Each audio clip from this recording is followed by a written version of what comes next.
はい、皆様こんにちは。今日はハロウィンですね。ハッピーハロウィンです。はい。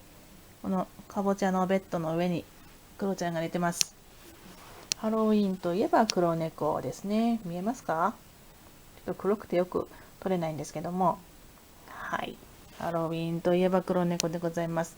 はい。というわけで今日はですね、ちょっとセラピストイングリッシュとはちょっと離れてしまうんですけども、ハロウィンじゃない、猫に関することわざを、一つ紹介しようかなと思います。はい。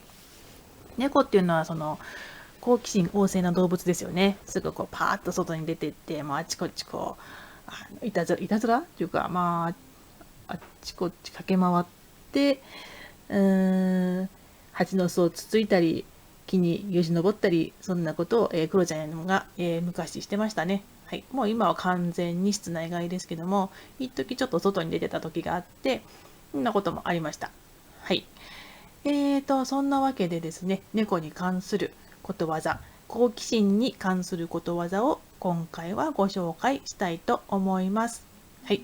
まず、好奇心というのは英語にすると、curiosity curiosity になります。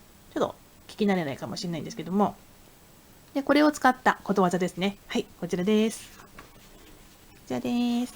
はい。はい、こちらでございます。はい、こちら。今紹介した好奇心。curiosity curiosity killed the cat です。これはどういう意味かと言いますと、好奇心は猫を殺したという、直訳するとそういう意味になりますね。これはですね、忠告という意味になります。あんまりその好奇心が旺盛すぎると、後で痛い目に遭いますよっていう、ちょっと忠告の意味のことわざになります。例えば、今結構ニュースで多いのが、うーんと、SNS で知り合って、それでよくその人のことも分からず、会いに行って、興味本位で会いに行って、後で大変な目に遭ってしまうというニュースがあるんですけども、そういった時に忠告という意味で、Curiosity killed the cat。あなた気をつけなさいよっていう、警告の意味によく使います。はい。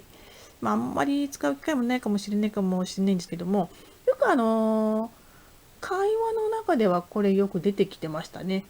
同僚との会話で、なんかの時、あなた気をつけなさいよっていう感じで、Curiosity killed the cat みたいな感じで、釘を刺している人がいましたので、今回はこちらを紹介しました。なんかの機会があったら使ってみてください。それじゃあまた。さよなら。良い一日を過ごしてください。